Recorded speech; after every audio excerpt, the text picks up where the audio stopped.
ubu noneho ndashaka kwihanangiriza umuntu witwa Vestina na Dorcas. Gute mwebwe mwifata mugatungura abantu mukababwira yuko mutandukanye na MI Empire cyangwa se mutandukanye na manager wanyu M Irene?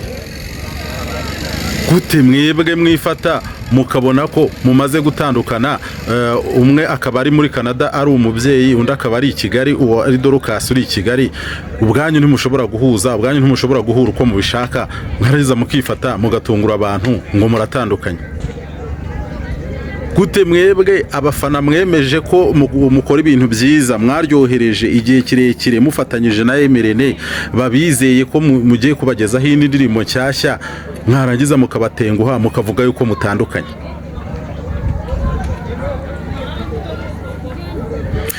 Gute mwebwe Vestina na Dorcas mumaze kubona yuko ibintu byanyu bitazashoboka niba mutazashobora kugendera kuri management y'amabwiriza izajya ibaha kugira ngo mubashe kusohora indirimbo, mukabona ko mu bwanyu mwamaze gushyiramo distance, mwarangiza mukifata mukavuga ngo dutandukanye na MI Empire? Gute mwebwe mwatumye abantu babizera bakabemera, bakemera ibintu mubaye deliveryinga, bakemera indirimbo zanyu bakazikunda bagasara, mwarangiza mukavuga ngo uyu munsi ngo turatandukanye, none se mugiye gukorana nande? Gute mwebwe Vestina na Dorcas muzi neza ibyabaye kuri Bosco, niyo Bosco watandukanye na Irene, yarangiza akajya hanze yikubise yishwituye, yagera hanze uyu munsi Bosco cyangwa se niyo Bosco uyu munsi ari hehe? Arakora izihe ndirimbo turi kubona? Gute mwebwe mutareba kure ngo mumenye ngo ese ni dutandukana n'iyi management, dore naho yari tugejeje, twambukije inyanja, yatumenyekanishije ku isi yose, kuki mudatekereza kabiri? Ahubwo se noneho gute mwebwe mwifata mukandika ngo press release, mukayandika mukayipostinga kuri Instagram zanyu, mwarangiza mukatubwira ko ibintu ari official, ko ari ibintu mutangaje koko mwabitekerejeho? Gute mwumva ko abantu turi bubyemere nk'aho biri serious?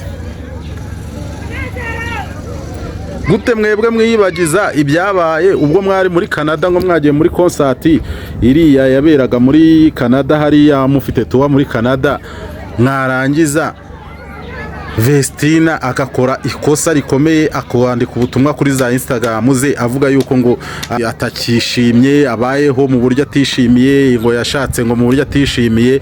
Ibyo byose kuki mutabitekereza?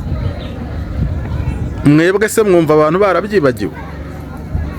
Ese gute mutaba serious ngo muze mwicara imbere ya kamera musobanurira abanyarwanda cyangwa se n'abandi bantu bumva igiswahili n'ikinyarwanda muririmbamo, mubasobanurire vis-a-vis, amaso ku maso, murebane gutya, muvuge muti buriya mutubona twamaze gutandukana na MI Empire, cyangwa se twandukanye na management cyangwa se manager wacu M Irene. Tubareba gutya, turebana murebana n'abafana, apana ibyo bintu byanyu byo guca kuri Instagram mukandika, kandi Instagram ubushize nazo zarabereyeho ibintu by'amafuti cyangwa se bya scam, tukaberwaho birengeye. Gute se mwumva turi bwizere press release zanyu? Gute se twumva ko biri buze kuba byo ngo tuze gufollowinga niyo channel nshyashya mwafonze, nabonye iriho video ebyiri, cyangwa se nizo account za Instagram mwafonze? Mwebwe ni muze mujye habona, mujye kuri microphone, mugaragaze ibitekerezo byanyu, musobanura icyabaye, hanyuma mubwira abantu YouTube channel mugiye gukoreraho, mubwira abantu Instagram cyangwa se izindi social media muri gukoresha izarizo, abantu baze bahabasanga bongere babayoboke babakunde. Gute mwebwe mwibagirwa ukuntu mwavuye Musanze mumeze, mukaba uyu munsi mwashayininze, abantu bakabamenya, isi yose ikabamenya, mwarangiza mukaba muvuze ngo dutandukanye n'uwo bazi wabashayiningishije? Gute mwebwe mutari kudusobanurira niba mwabonye indi management wenda irengeje MI Empire, basi abantu babimenye bavuga toke nta kibazo mu buzima no dushaka icyateza imbere umuntu, uva kuri rimwe ukazamuka ukagera ku 10. aho ngaho abantu babyemere mugendane neza. Gute mwebwe mutaza ngo musobanurire abantu ariko bite byanyu? Gute wowe Dorukasi wisanga uri i Kigali utegeranye na mukuru wawe Vestina wibereye muri Canada uri kwita ku mwana, afite igihe kinini cyo kurera umwana kugeza umwana abashije kugimbuka, abashe kongera kuza kwirukankana nawe mu studio, mu recording no mu biki byose na studio session, ibintu bigiye bitandukanye. Warangiza ukaza ukavuga ngo burya ngo dutandukane na MIE. Mwatubwiye ko MIE bitewe n'inshingano mumaze kugira hashobora kuba hari impamvu mudashobora kugendana bitewe nuko imirongo ya company cyangwa se ya lebo itazahura n'ibyo mwamaze kwinjiramo. Heze Dorukasi, gute wowe wumvaga niba Vestina yigumiye muri Canada nawe ukaburi i Nyarugenge, gute wumvaga muzongera kuri recording nini mu bikemera?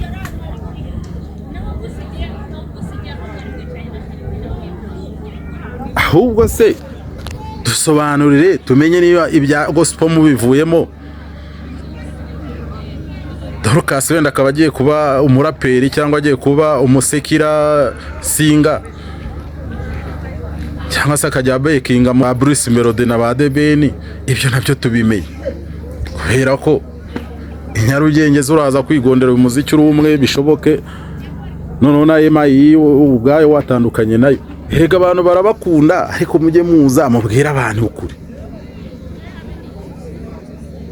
mubabwire muti dore byagenze na gutya abafana bacu bakunze bacu, dore icyabaye ni iki ngiki, kandi tugiye gukora wenda ibyisumbuyeho, twashaka kuzamura kariya yacu, cyangwa se hari n'ibyapfuye gutya bituma dutandukana n'umuntu. Bityo n'abantu nabo basobanukirwa ikiri ko. Reka nze nihanangirize Dorukasi, tutazakubona impano yawe irimo yangirikira hehe ku mihanda y'Inyarugenge. Turagusabye rwose mwana mwiza w'umwadeperi, abantu baragukunda, ariko impano yawe uyirinde neza, ntituzabone irimo igenda yononekara mu mihanda ya Nyarugenge. Turakwihanangirije, urebe ukundi kuntu bigenza wiyaranje, ariko ntituzabone impano yawe irimo igenda yandagara ku mihanda y'Inyarugenge. Ukora ibishoboka, ushakishe ubundi buryo, cyangwa se nawe wishakira amagambo ubundi hahire rimwe. Undi turega twajya twumva n'izo mwasohoye ko zikiri nziza se, ziracyari nshya, zisiza amavuta, ziraryoshye, ubundi tujye tuzimanuka rwose dusirimbe kahave rwose, ni muhumure twazisirimba pe, twazisirimba. Cyangwa niba zitari n'umutungo wanyu kugeza ubu zarasigaye mu mutungo wa MIE Empire, muzazikorere kafa, muzipostinga kuri channel yanyu. Ugasimbagira akanama nyamara byava mukamera nka nuza nka wa mutipe wo mu Kove ntuza wa undi ukora amakava y'indirimbo zose,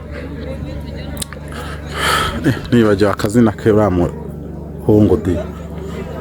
Zikubita amakava muzigarure kuri channel yanyu, ubundi nabwo tuzinjoying, cyangwa mugende muzikore live, muzikubite live muzigarure kuri channel yanyu, ubundi hahire rimwe, n'ubundi dukomeze twinjoyinga ibikorwa byanyu. Ariko kandi nabwo niba mubona intege zamaze gucika, zakendereye, kongera guhuza mu mwandiko, kongera guhuza muri studio, kongera guhuza ku biceri, kongera guhuza ku gishoro kijyana umuntu muri studio audio na video bigoranye, ndabyo mumanika akaboko umwe yidekara cyane wenda Dorukasi uvuga uti mba rero ngewe nkeneye umuntu ushobora kumfasha, areba ko nakwiyandayanda nkajya nisohorera akantu k'akaririmbo, kubera ko Vestina we ubu tuvugana ari biza, afite ni nkaho afite akazi. nawe wakubwira ngo wisigire umwana utamwitayeho, umwana w'uruhinja ujye kurara muri studio uri kodinga, uze waba uri mu biki? Wese iyo miziki iruta umwana yaba ari bwoko ki? Muze rero mugaragaze uko ibintu bimeze rwose, mureke kugumya kujijisha abantu, mukura abantu mu rujijo, muze mubabwire ngo byagenze gutya, hanyuma basobanukirwe, mubereke n'ikigiye gukurikiraho bagikurikize, baze babakunde kuko barabakunda, twese turabakunda, ibintu bikomeze bigenda neza.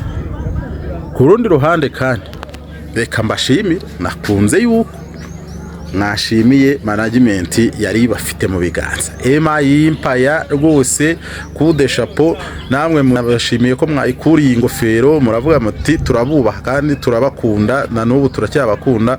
MI mwadukoreye ibintu by'ibitangaza koko, babakuye kure pe. Umuntu wagukuye Musanze akakumanukana akakugeza i Kigali, akakwatsa akakuriza indege akakugeza Canada, vraiment aho ngaho rwose mugire mutya kuri MI na Irene rwose. Nani babashimiye ko ibyo bintu mutabyibagiwe. Ariko kandi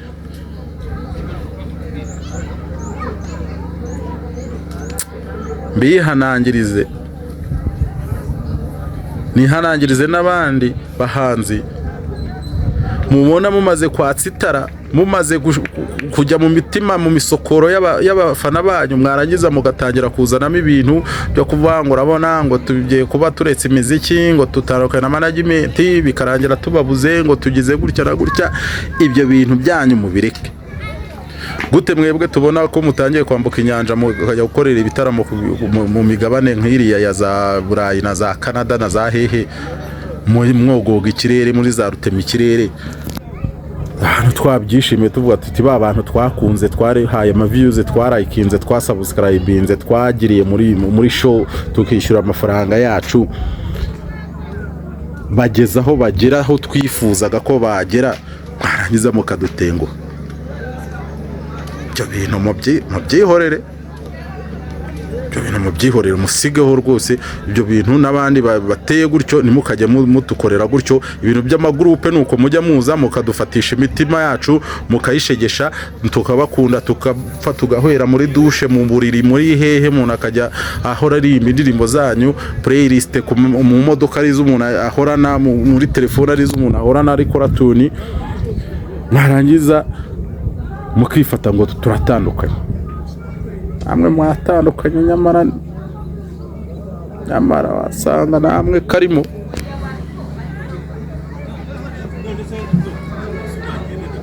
Bihanangirije, reka ibintu byo gutandukana n'ibintu byo kureka umuziki, mukomeze, turabakunda ijana ku ijana.